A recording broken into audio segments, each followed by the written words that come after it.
Because you're a very good actress, that's why. She's... Who says she's not threatened by? Maybe she's a better actor than we are. I love it because Tony will go up to Jamie and say, Hey, I had a dream the other night.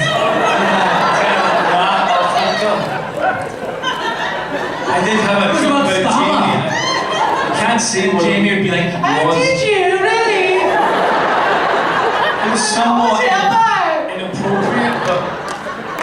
It's fine because you were in full makeup. So. I was dreaming in character, so Jamie was like, oh, that's really nice, that's really He was nice. there, he was so traumatized. Like, your son would be traumatized. He's like, Dad, what are you doing, man? You're dreaming in character. I'm like, sorry. Say that to Jamie. It's not Jamie, it's Star. Yeah. I don't know if you guys remember that scene in season 1 where Daytak gives Alak the shaming ritual.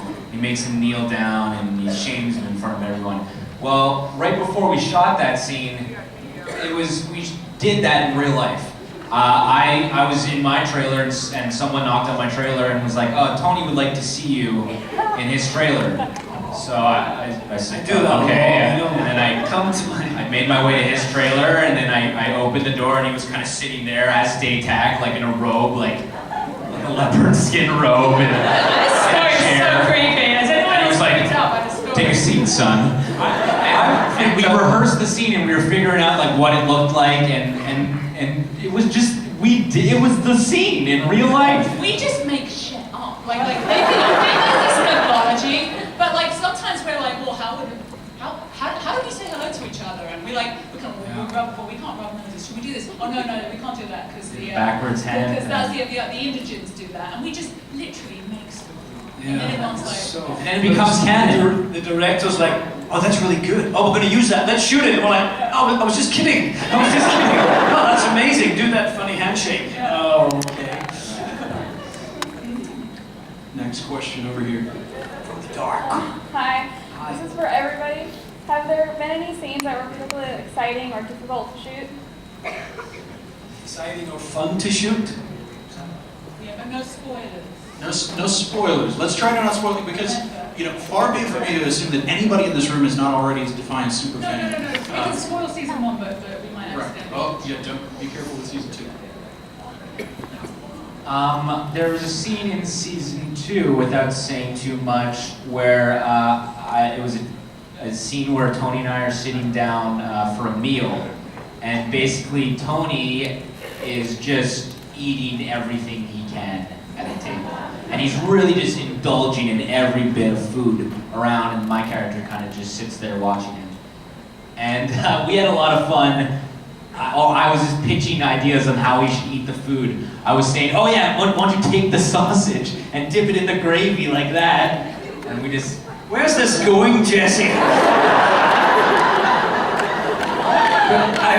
I was eating quite like a bit of a pig. I just arrived A home. man of a very Low status, yeah, and the director's like, oh, Tony, I want you to really eat like an animal here. I'm like, okay, but I still have to be understood. One, likes to be understood. And he's like, okay, can you do a rehearsal? So I stuffed a bunch of food in my mouth and I started doing the scene, and he went, that's amazing. You can eat and talk at the same time. I'm like, yeah, so... he does it all the time. I think dinner with him. Terrible Scottish manners. And so I ended up shooting the scene with a lot of food in my mouth. Jesse had to keep a straight face, but he does that very well. Yeah, that's one of the things with us. We do muck around a lot, but also we play such serious scenes. It's all very kind of intense, Shakespearean, and then it's kind of cut, and you kind of it's a lot of energy to hold on to. So I think we kind of maybe we get a little bit more hysterical, goof around more in between to kind of take that pressure off, so that you don't go and do something really bad in your trailer. I was looking. So yeah, it might be difficult. It might be more difficult for other people in the cast who don't have that kind of intensity release. Some days where you can come in, and maybe it's not true for all actors, but if you've got a lot of dialogue in if you're killing English, someone, if you're a bit of homicide, or if you're speaking a lot of Casterton, like some days I'll have a lot of Casterton to say Jamie won't. And so she'll give me a bit of space, and she's like, okay, do you want to run your alien language, and sometimes, because they do give us the alien language, sometimes a little later than we'd like it, you know, because you know, if someone says something like, hello there, how are you doing? There'll be like 49 syllables in the casting line. I mean, it's crazy. And you're like, Yeah. what the hell, how am I learning this? So we're quite sensitive when people have a lot to say, we don't muck about too much.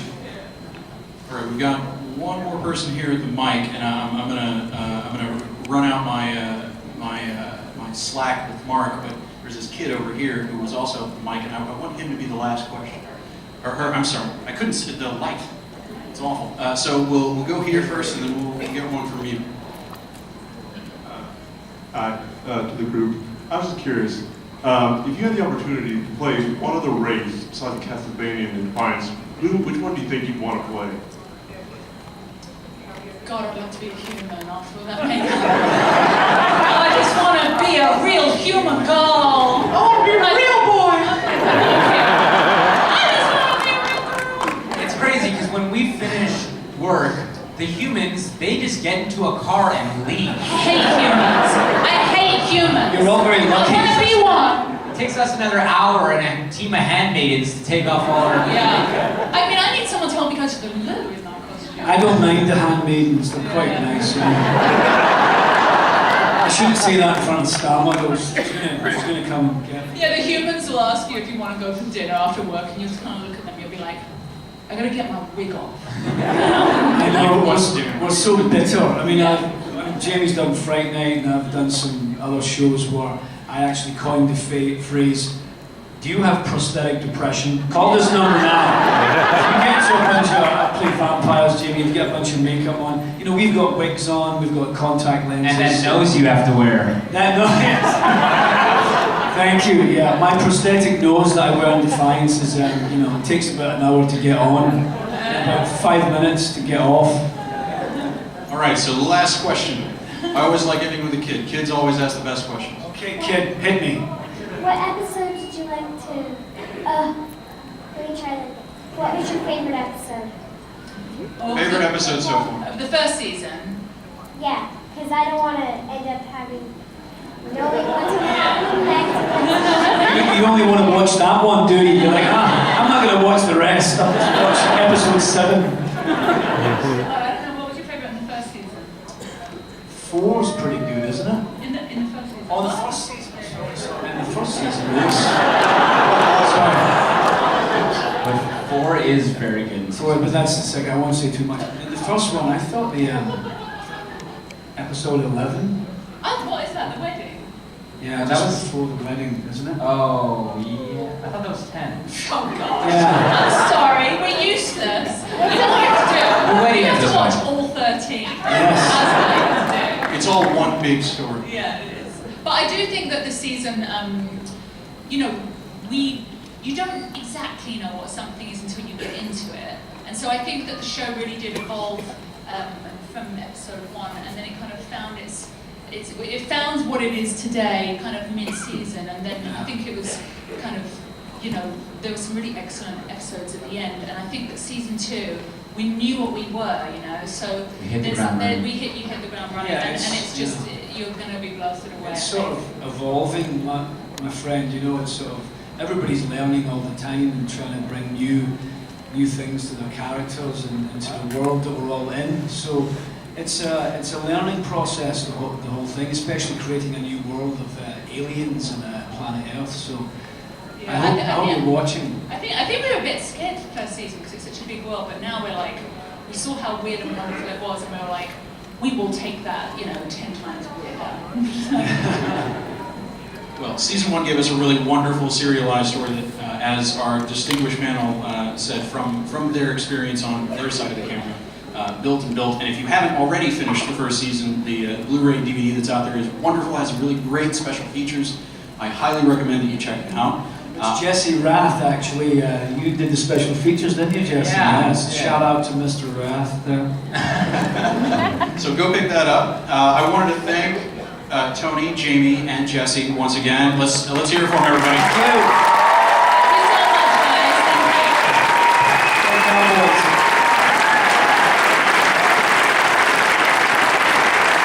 Thank you. What are you all going to do now? They're gonna come and get autographs. Yeah, come. Because you guys are right here next door. Come meet the family.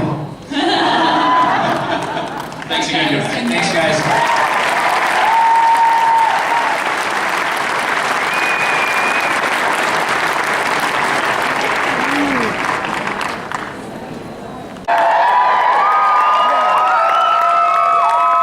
Once again, ladies and gentlemen, my name is Mark Walters. I'm the event manager of Dallas Sci-Fi Expo. Man, that's a pain. This is Devin Pike. Devin is our resident Doctor Who expert, and Devin has been hounding me for the last several years, saying, why can't we get some Doctor Who guests? So, hey, guess what? We got some Doctor Who guests. Devin's going to take you through the magical journey today. We're so thrilled to have both Sylvester McCoy and Karen Gillan here. And now, Devin, what did you want to say in particular about this? Well, there's a trick I do when I walk into a room, and you know the people that you're dealing with. When you say something like wibbly wobbly timey wimey, you say bigger on the inside, and you know that you're going to have an intelligent conversation with the people or not. You know whether they're a better class of individuals. Now, I will say this. By the way, Devin, who do you write for now? I write for BigFanboy.com. Yes. BigFanboy.com. On Twitter, twitter.com/BigFanboy. Shameless plug over. Mark, go ahead. leave. Go run a convention. I want to hear what you have to say. No, that was what I was going to say. Oh, that was it? That was it? I was going to tell them that I write for BigFanboy.com, and everybody here in Texas has been waiting for me to say these 5 words. Karen Gillan and Sylvester McCoy!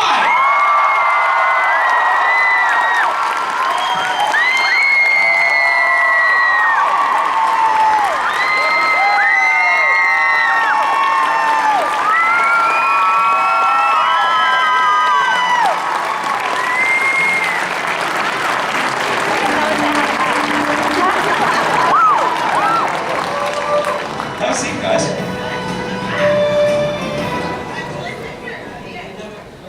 No, she heard about the restraining order. Damn it.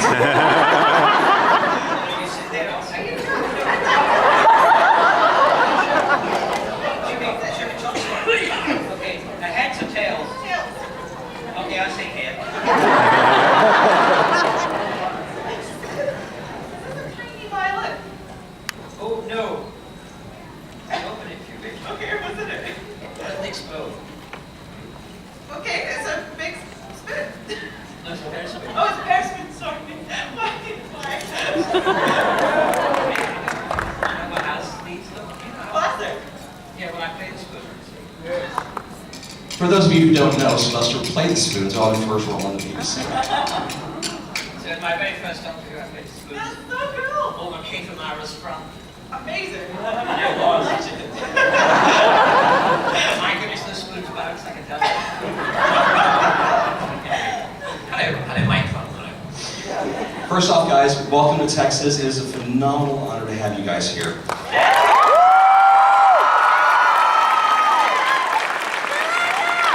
They say you never forget your first Doctor. Mine was, I was trying to wait until KERA, the local PBS station, was going to play Monty Python's Flying Circus. And there's this show, I'm 9 years old, and I'm watching, it's like, okay, he's an immortal astronaut, no, Time Lord, okay, fine. And I'm hooked at 9 years old. And Sylvester, your episodes were phenomenal, and it was an amazing joy to hear that you were coming out here. So first off, I'm curious, Karen, thank you very much for giving us one of the cry-worthy moments, not only in the Doctor Who Christmas special, but in so many bits all the way through the series. So thank you for coming back. We lost it. Everybody in this room lost it when you came down those steps. So thank you for that amazing moment. Thank you for crying. Oh, yeah. I'll do that. Sylvester, first off, as somebody who took over the role of the Doctor in the 80s, when you took it over from Colin Baker, was there an hour-long special on the BBC announcing that you were going to become a Doctor at that point? I'm just curious, because it was just like a note in the Radio Times probably at that point when you were cast as the Doctor. Yes, there wasn't anything much really. When they announced that I was going to become the Doctor, everyone went, "Oh my God!" You know, they were a bit shocked really. we can't have he playing the Doctor. But anyway, I changed the mind after a while. No, we didn't have any big thing. I mean, in the papers, yes. The press announced it, but not the way Mr. Capaldi does it. That was the biggest one, yeah. Aye, that was amazing. I guess you guys wouldn't have seen that TV thing. They showed it on Oh, they BBC showed it? America. Oh, they did? Yeah. Oh, okay. Yeah. Yeah, and That it was was, big. and it was, I've never seen any Brit TV get as much attention in that one concentrated hour as just a casting announcement for the great Peter Capaldi. Yeah. And by the way, if you have any doubts on how good Peter Capaldi is going to be as the Doctor, go home, hit Hulu, watch the thick of it, because Capaldi is gonna knock your socks off. Yes, the language inside the TARDIS is going to be as blue as the TARDIS. What are they going to do? Bleep it out with Vortex? It'll sound like Morse code after a while. So, when you're cast as the Doctor, talk a little bit about your transition into it, because every actor who has the role brings their own panache to it. So, was there a discussion with the showrunner? Well, mine will be scholarly and yet stern and an air of mystery. How much information did you have going into the role when you took over as the Doctor? Oh, I had very little information, really. I hadn't seen it for years because we didn't have VCRs or any means of recording anything in those days, and it was gaslight as well. So I hadn't seen anything. I'd been working as an actor in the theatre, and television was on when I was working, and I never saw it. So I lost touch. I had a distant memory of Patrick Troughton, and so I kind of thought, well, that's how you play him, like a bit like Patrick Troughton. And that's how I started, really. But then when I got the role and started to develop it, I was given total freedom to do what I wanted.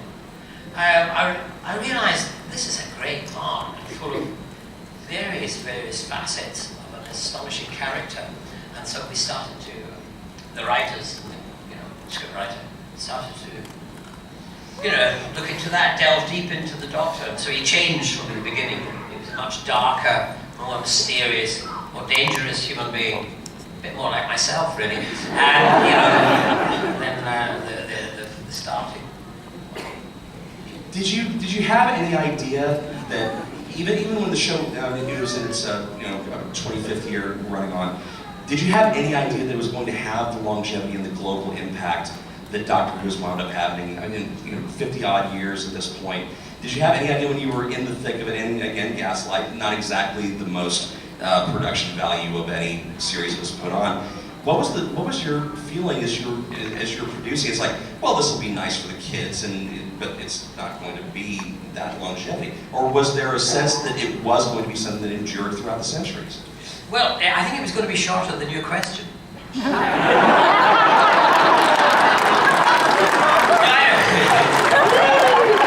Josh in with you. I had to Josh with him because we don't say Josh in England, do we?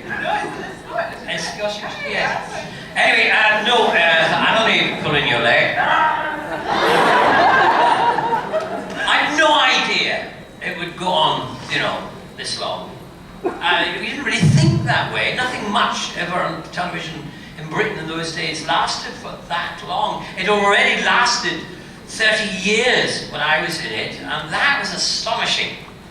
So, but we didn't really think. I just thought that the next year, I was asked to do, I was signed up for 3 years. On the second year, they twisted my arm and said, listen, we want you to do a 4th year. And I said, and they went, if you don't do a 4th year, we won't do a 3rd year. And I went, okay, I'll do a 4th year. And then after I agreed to do the 4th year, then they come along and said, we're not doing the 4th year. So that was really boring. Anyway, being an actor, I thought that was it, the end, goodbye. I killed off Doctor Who. Well, at least someone I'll be remembered for something. Hated by the world, the universe. But, anyway. Thanks to Karen and her team. They brought it back with aplomb. What is aplomb?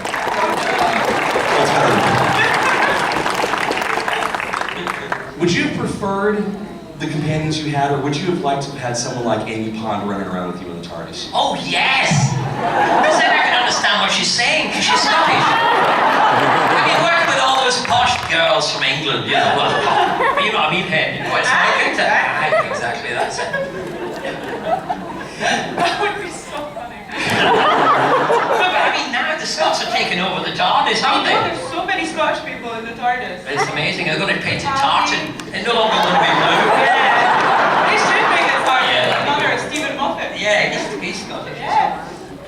Karen, did you watch Doctor Who growing up? It wasn't really on while I was growing up.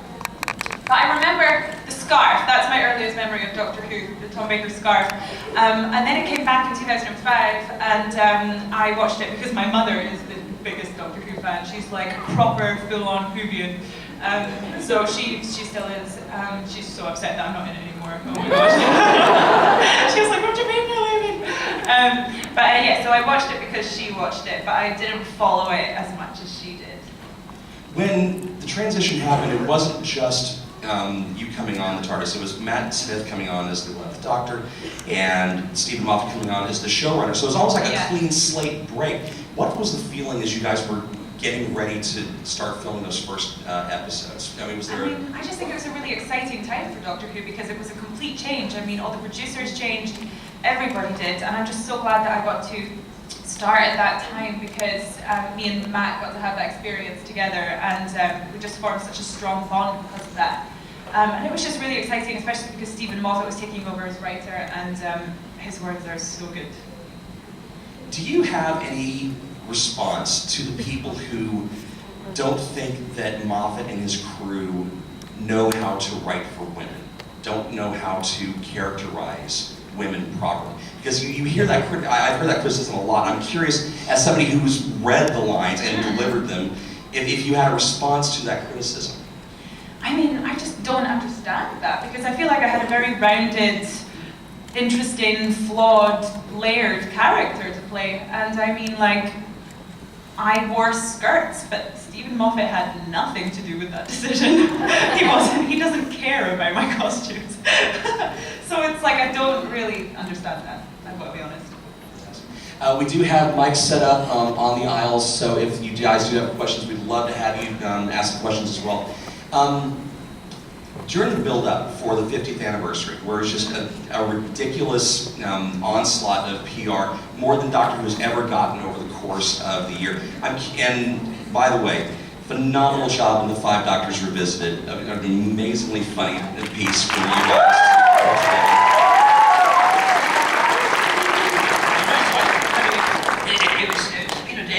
It was his brainchild. Mark Davis? No, Mark was part of it. No, it was Peter wrote it. Peter wrote it and directed it and edited it and inveigled everyone to be in it. And it's got a bigger cast than the 50th anniversary. Oh my God! It's got Ian McKellen. It's got Peter Jackson. Where do I see this? You can check it out online. The BBC's got it on the iPlayer. And it's only half an hour, and it's about us, the 4. It was supposed to be the 5th. Then Tom got into the 50th anniversary. Anyway, we were trying to break into the 50th anniversary, and we made a film about it. And it's been very funny. I mean, and it's all down to Peter Davis, respect the man. Do you? I mean, there's the joke that it's the circuit where the doctors work at the cons and you guys have each other's phone numbers. Do you have contact with the other doctors that you get to exercise every now and then? I know there's not a bat phone you get to call. Hello again, But do you get to reach out to them every now and then just to play catch up? Oh yeah, no. I mean, we all meet at various conventions at various times. Sometimes more than one, and sometimes less. How can you get less than one? Anyway, one does not know what one's talking about.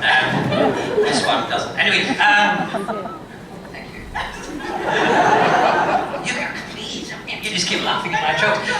You're like Sophie Aldred. That's why we got on so well. Oh, Sophie was my agent, my ace, my companion. She laughed at all my jokes all the time. Well, you know what? This is a weird story. One time when I was in Edinburgh, I went to see an improvised musical, as you do, and as I was walking in, the musicians were improvising a song about people coming in the audience, and all I could hear was, "It's Sophie Aldred from Doctor Who!" And I was like, what? There's another one? And then it turns out I was sitting right behind her, but they didn't sing about me. I was like, bounce back and forth. We'll start over here. So I have a question for Karen. Hello? How did you feel when you heard that you got to come back on time as a doctor and say goodbye to your raggedy man? Oh, I was so happy. I was so excited. My agent phoned me and said that they want you to come back to Doctor Who, and I was like, yes, immediately. I think part of the reason that Stephen Moffat wrote me into that scene was just so that Matt would have me around for his sort of regeneration, and that was the nicest part for me, just to watch him do that, his final moments in the character. And it was so weird, just watching from the outside all of a sudden, and I was like, this is their TARDIS now, and it was just, and then seeing Capaldi walk into the studio was really funny because look, it was really dark inside and light outside, so when he opened the door to the studio for the first time, he was like this silhouette, and we were like, oh my god, and he just like came towards us dressed in the Doctor clothes. So it was really cool to be a part of it. So at that point, Matt had his head shaved, or very close short. Yeah. At that point, you had your head shaved for Nebula. Yeah. Please tell me that there was a photo somewhere, the two of you, cue ball, sitting in the TARDIS. There has to be that photo sitting somewhere. It's awful. I just keep on imagining that scene, but both of us bald. Just takes away from it. It'd been great. It'd been terrible if you both had a cold and every now and again you both sneezed and your wigs flew off. Oh my god. Right over here.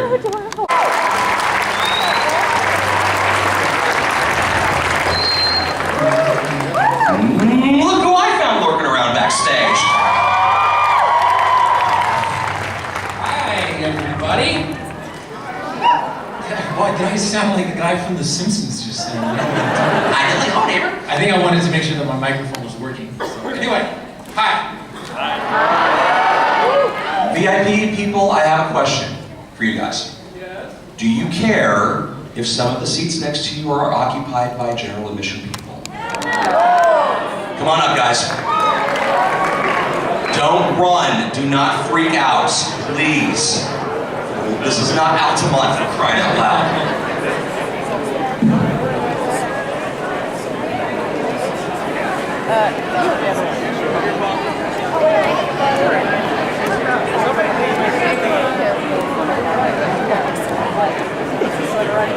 And as people are filtering into those seats and we're allowing more people to come in, I'm going to say this right up front. When John Barrowman was here, and I'll tell you this as well, when John Barrowman was here at Dallas Comic-Con in May, he let slip a plot point that had not broadcast yet involving the, shall we say, vitality of his character. Okay. Got into a little skosh of trouble on that because that plot detail had not gotten out yet. Okay. We're going to be talking about current episodes. If you are not up to date, earmuffs. Yeah. All right. Are we clear on that? I don't want to hear, that's a spoiler alert, I didn't want to hear that. So just get it out of your system now and then we're done. Stephen, welcome to Texas. Thank you for coming out to the Sci-Fi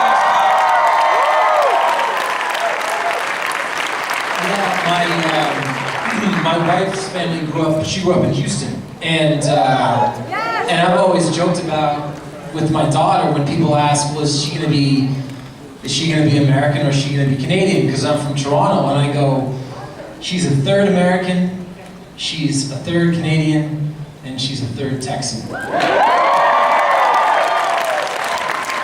story. Way to play to the room, boss. Yeah. All right. That's true. It's true. You can ask anybody. When you were in the process of casting for this show, you knew that it was going to be a long arc show. CW willing, you had a long journey that this character, Oliver Queen, had to play. A lot of mythology, a lot of history. What's going through your head during the process as you start to audition for the role? Well, I'd like to say that I was thinking macro and thinking the long arc, but I was thinking I'd really like to get this job. And if I get this job, I really don't want the pilot to suck. And if the pilot doesn't suck, then maybe we can get a first season. And it is really difficult to think because the show is built. Oliver has a 5-year backstory, and we have a plan to tell that backstory over 5 seasons. That's the plan.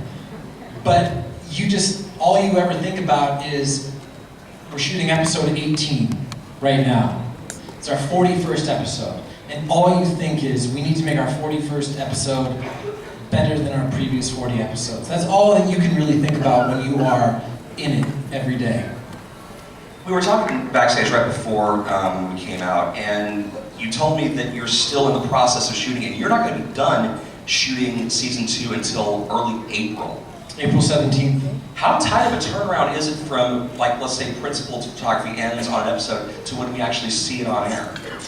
So we're going to wrap our 23rd episode on April 17th, and you're going to see it on May 15th. I don't think the finale, some of the stuff that I've heard about the finale and the size and the scope of it, we are actually saving money on episodes that we're shooting right now so that we can put it into the finale. And I have no idea how they're going to turn that around in time. I bet you the final cut of that episode will not be ready until literally days before it actually goes on air. Had you done a salmon ladder before you did the audition? No.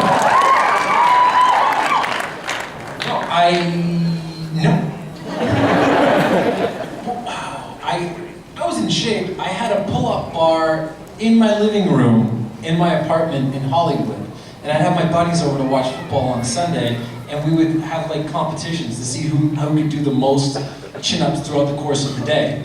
And all the salmon ladder is a chin-up with a dance move built in. And the guy who taught me parkour, Paul Darnell, doubled Henry Cavill in Man of Steel for the flying sequences, because Paul can actually fly. He taught me how to do it, and if I didn't have somebody there teaching me the actual technique, it would have taken a little bit longer, but as it stood, I learned it pretty quick. You know there's a drinking game for Arrow. Sure, okay. Anytime you pop on that salmon ladder, you finish your drink. Really? So, yeah, because it's the end-all be-all move for it. I mean, is there any like gag behind the scenes on the salmon ladder at this point? No, but Katie Lotz did the salmon ladder in the previous episode, and I can, for all the ladies out there, I can absolutely, positively, 100% confirm that she did it herself, and it was amazing. And they told her that they wanted her to do it, and when they told her they wanted her to do it, she could barely do a chin-up. She's strong, like, I think she could kick my ass, actually. And she learned, she went crazy, she had like calluses on her hands, she went for it. Good for her. But I can do more than her. Right now. Okay? Right now, I can do more than her. That may change in a couple of weeks, by the time we get to the end of season 2. Yep. We've got people lined up for questions, and we'll bounce back and forth between it, but one more bit. Is there one cast member, because a phenomenal cast, it's up and down the line, great characters, and we're going to see more of them over the course of the 5-show run, knock on the desk. CW willing, and because it's not Fox, so they're not going to cancel it without anything else. Is there one person where if they're not on set that day, your rhythm is thrown? You're just like, or over the course of a week, like they're not in that episode. You know, I've become extremely good friends with David Ramsey, and you know, David's like way older than you think he is. I always joke that he's like 7 years old, and he's in amazing shape, and he and I have become really good buddies. And episode 16, which is called The Suicide Squad, it's a Diggle episode, right? We take 9 days of shooting, and I don't think that I've ever had anything less than 7 days, and I only have 4 days on this episode. It's all him, and yeah, him having that shot in that episode, I don't know, warms my heart, because I think that's, you know, the Diggle character is so fantastic, and for it to be introduced on our show and then find a thread into the comics and actually start being written in the comics is just such a testament to him, and yeah, if he's not around, I'm sad. All right, we'll start over here. Ourselves! Once again, my name is Devin Pike from BigFanboy.com. We're running a little behind, but I think you guys might think that this is actually worth it. The series is Warehouse 13, getting ready for its 5th season on Sci-Fi. And we'll talk about that for I'm losing this really already? I'm getting the cutoff signal. Ready, let's bring it up. Eddie McClintock, Saul Rubinek, Jamie Murray.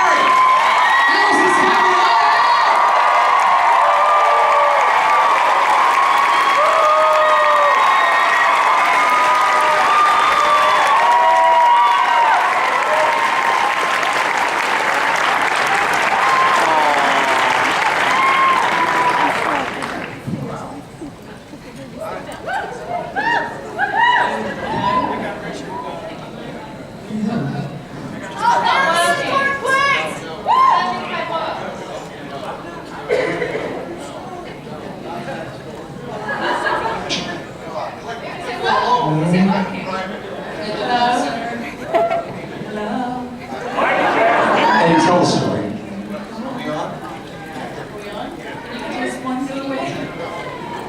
They're cranking it back there. Oh. There's a one. Oh, hello. Hey. We have amplification. Okay, wrong. Number 9, number 9, number 9, number 9. It's so nice not to have to hear Eddie. This is perfect. Let's just ask some questions. What? First off, Eddie, welcome back to Dallas. Thanks for coming back. Thank you. The rest of you guys, thanks for coming out. There's a lot of love for Warehouse 13 in the room. I know that there were a lot of screaming and wailing and gnashing of teeth when the announcement came from Sci-Fi. Screaming and yelling and... Gnashing of teeth? Sounds like a Friday night. I know, it was kind of weird. We're all waiting, going, wait, Defiance is on, we'll do really well after Defiance, right? And then Defiance, we're spending $50 billion on the advertising of Defiance. And they shut up. I don't even like Defiance, okay?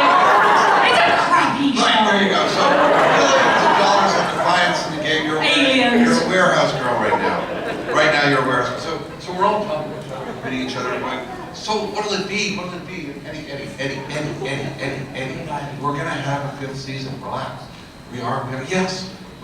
Idiot, right? So we go, wait, what happened to these numbers? And suddenly the numbers were like, whoa, suddenly they're down, and they're not counting the fact that you guys watch it in the millions 3 or 4 days later. And the weird thing is, you start to, as an actor, we're all talking to each other, and then you realize... No, talking to me. Not talking to you. Nobody wants to talk to me. But the thing is...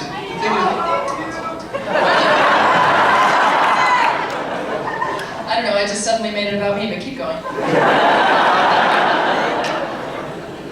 kind of was trying to talk about all of us, but the weird thing was that everybody was talking about the fact, I mean, the whole industry was talking about the fact that why aren't the advertisers counting what they call live +3? There's advertising, you can't even change it. I mean, you can't even fast forward through it. So they're getting ads, and the rationale is, well, they can do it. Why can they do it? Well, They will start paying it. They will. well, they say they can do it because why does the dog lick its? Because it can't make money with this.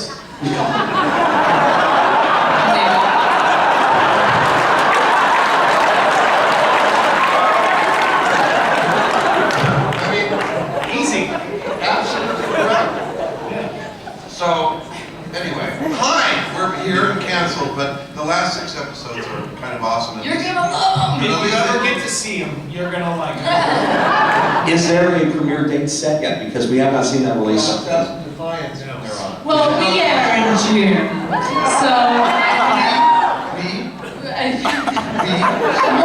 The Socialist Network. One airs in June. Yeah, probably, no, I guess they're going to put us together. Yeah. And then... Because then you can have double the Jamie Murray. Oh, God! Are they, well, no, it's okay, it's fine. We're fine. Did I mention I don't even like Defiance? I like Defiance. You know why she likes Defiance? Why do you like Oh, Defiance? yeah. Oh, well, look, I mean, I marathoned the show in a couple days. Oh, you marathoned what? I marathoned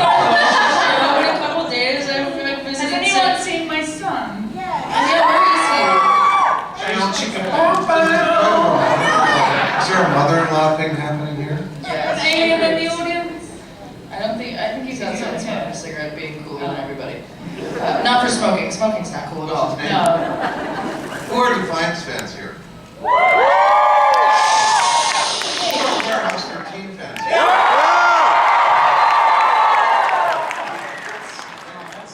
All right.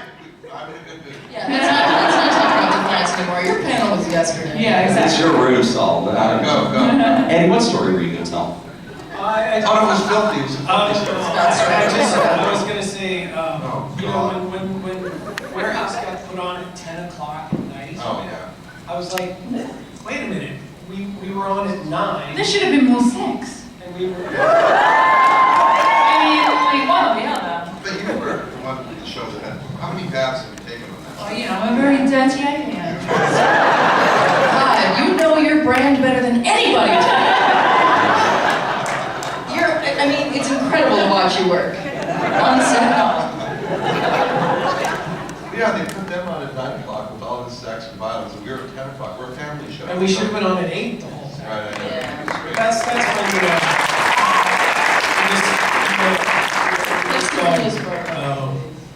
and then Have we complained enough they go, about- yeah, the numbers just aren't there. I'm like, well, we're on at 10. You know. Well, okay, this drowsing has to All right, I'll stop. say, Yeah. We're lucky to go down what we did. Thank you so much, you guys, for coming. I mean, to have this kind of turnout for our show is like, I was saying I needed this, man. I've been unemployed now for 4 months. I'm spending a lot of time playing Call of Duty in my underwear. What's your gamer tag so people can play this? My fingers are have been dyed orange from eating the Cheetos. Like, Cheetos. I was just about to make the filthiest joke, and I'm not going to do it. Oh, it's contagious. Unemployed for 4 months. I seem to recall one of the highest rated. What's the highest rated sitcom right now on network television? Would you say? What would that be called? Would that be called Modern Family? I wonder which of us here was recently on Modern Family. So he likes to say he's what? I don't like to talk. I don't want to brag. You know. I don't want to be a braggart. Liar. So Allison, He just needs a hug. the Research Chastity Kills has to be a really good time for you at this point because you can Chastity actually... Bites. Chastity Bites. Sure, You're yeah. going to show the trailer for all weekend. Yeah. Yeah. What did you guys... You saw the trailer, right? What did you guys think? Wow, that's awesome. Yeah, Chastity Bites comes out on DVD on Valentine's Day. So, Can we see the trailer? No, not right now. Let's talk about Warehouse. You guys can watch the Chastity Bites trailer anytime on YouTube. Chesty Bites. Chastity Bites. Chastity does bite. Oh, Chastity Does. Bites. That's He said right. Chesty Bites. That's why she had the sex. Chastity Bites is her name. I suppose it's Valentine's Day. What like? Yeah, if you and your loved one want to watch a sort of alternative, pro-feminist, pro-love, pro-gay, horror comedy. I love the gays. Where I play a sort of Nancy Drew / Buffy type heroine, then yeah, check out Chastity Bites. It also stars Francia Raisa from Secret Life of the American Teenager. She plays my best friend, and we became quasi-best friends over the course of filming, so we had a good time on it. Wait, Allison. You don't Allison, like wait, her more than wait, us, wait, though, do you? Allison, who has, what's Allison doing? Overshooting. What's she doing? No, she's taking tablets. Okay, cool. Are we going to be doing tap on the show? No, we didn't. No. Okay, what's she doing? She's taking dance lessons. What's she doing now? She's got voice lessons. She's playing guitar. Well, she's already learned how to play guitar. She's doing bass lessons. What else is she doing? She's doing ballet. Now she's doing modern dance. What is she working towards? We're not doing any of this to show you. She's young. She's about to star in an off-Broadway musical originally.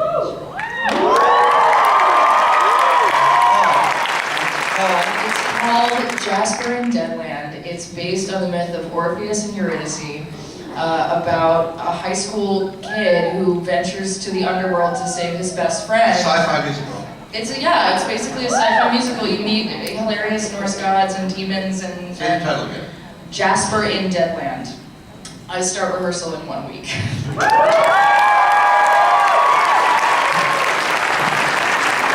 I I can cry when I How'd you get think the role? about it. Well, the director actually directed me in the play that I got the chance to do in New York a couple years ago, called Unhealthy. I actually got to meet some Warehouse fans who came a long way to see Unhealthy, which was really cool. Cassie stabbed me up. Yeah, so this director, a week ago, emailed me and said, "Are you interested? Are you available? I want you for the lead in this off-Broadway musical I'm doing." I sent him my demo reel and some tape of me singing that from last summer when I was auditioning for a different musical. And the next day I had the offer, and it still doesn't feel real because when I was 5 years old, I made up my mind in elementary school in South Louisiana, where I was living at the time, big up to the South. I thought, okay, I'm going to go to a performing arts high school and maybe a conservatory for college, and then one day I'm going to move to New York and be on Broadway. I'm going to start crying. So what's really cool is as Artie, Allison's 23 now, I think, and my daughter's 22. And when Allison started doing the show, you were just like 18. You were 18. And my daughter was 17 at the time. And my daughter went to college and majored in theater and is now graduated and wants to be an actor and is a writer. So watching, and they're friends, and I had this father role, which was one of the best roles I've ever had, and one of the best on-screen relationships other than with you, Eddie. And what am I, chocolate? Relationship I've ever had. It was the chemistry that was instant between Allison and I, even though I was, 62 or something when you came on the show and you were 19.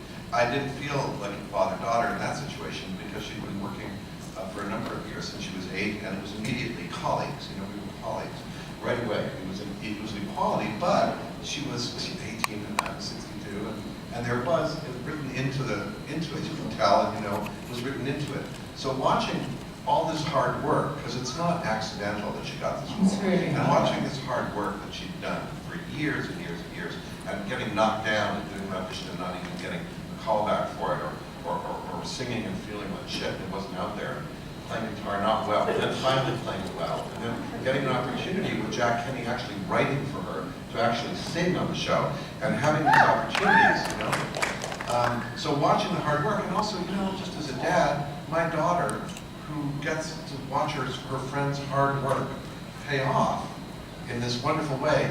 I mean, success or failure, and who knows what will happen, but she's taking this great, huge, risky chance to do this. And believe me, turning down stuff that would pay her a lot more than this. And I'm really proud of you.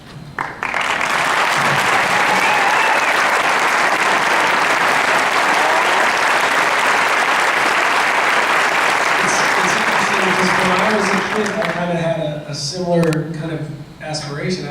I thought to myself, when I get older, I'll get out of jail. I'm gonna put down the broom. He's not kidding. And the shovel, and I'm gonna be somebody. And look at you now. Wow. I'm living the dream. That's right. On the couch eating Cheetos, playing Call of Duty. Not well. Not good. If you had one memory, Eddie, of your work with Warehouse 13, working behind the scenes, working with this great cast, is there one thing that pops to mind when I say that? It's like that one clear moment where that's the thing I'm going to take until I want to hang on to that memory before anything else goes away. I have to say for me, look, I'm an emotional guy. It's one of the reasons I became an actor.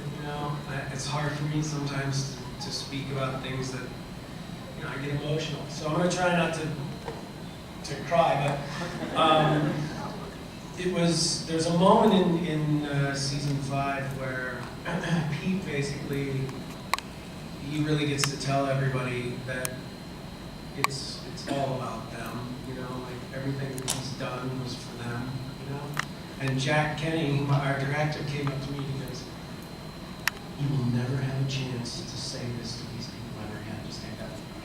And I saw action. And so I got everybody standing in front of me, and I just, I'm not good at controlling those emotions, no matter how I try. And it was like one of those moments where I got to say goodbye to to my friends, to my family, and to the people that have, trusted me and who have Not completely. Smelled you. Who have loved me and hated me, and all the emotions and things that you go through as a family. It really is a family. It really is. Jamie, coming into this, I mean, you've worked on some really amazing ensembles, not just Rouse Jamie, also you're working on Miracle Day on Torchwood. Phenomenal cast all around. What will you take away from your experience of working with this bunch of misfits? Well, the thing is, you only ever see, if we're talking about, we're being very honest about what it's like for us, and you only ever see our successes, and, we really care passionately about what we do. You can see these guys talking about it. It's like a family, it's your life, and so sometimes when things don't go so well, it's very crushing.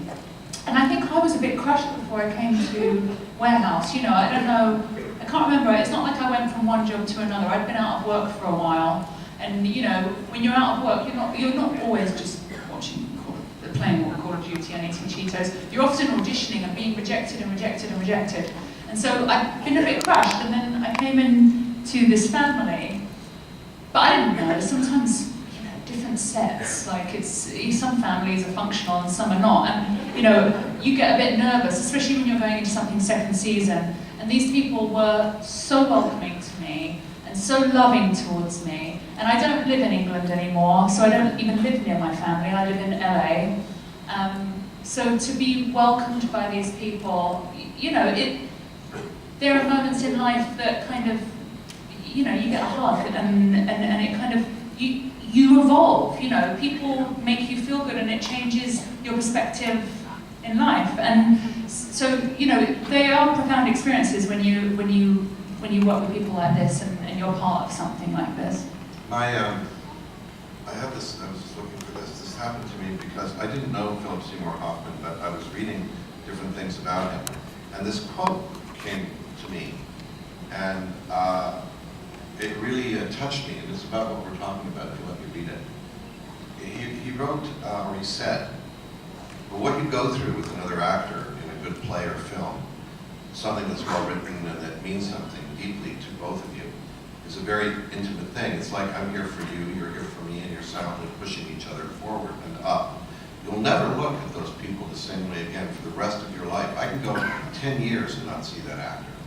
And then when I see them, the connection is immediate, and that connection might be awkward, but it's definitely going to be informed by the fact that we did something together that I'm not going to do with pretty much 99.999% of people, even people in my family."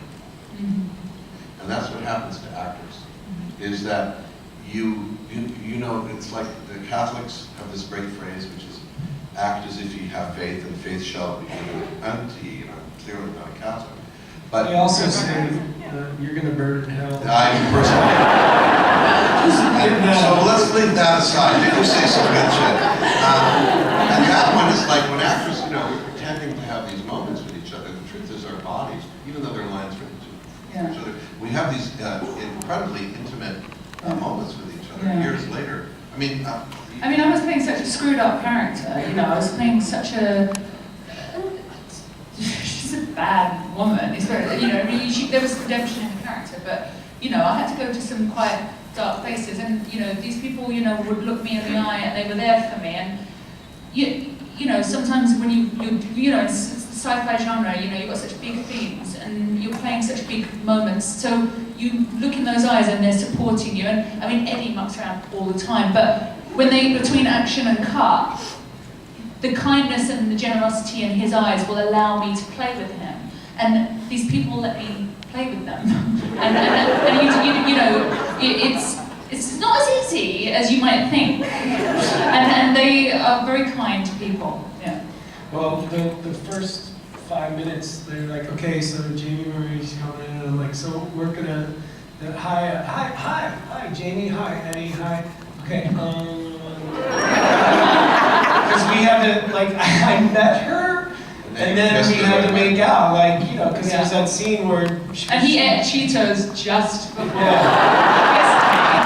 which was awesome. And then I was like, you know what, I think I would rather kiss Joanne.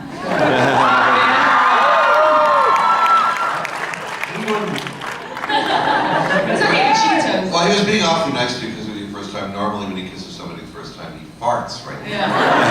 Or in Drew's case, didn't you eat a plate of bacon? Bacon and eggs. Bacon and eggs. Right Well, before you kissed Joanne. and then, but the thing is Bombay like, mix. later on that day, it was like, hello, Eddie, are you in China?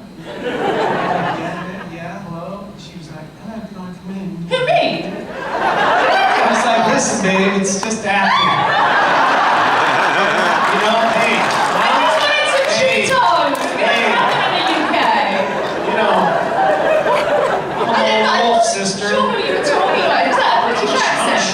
Was that a British accent? Was Urdu or something? We've got people lined up on both sides that they want to ask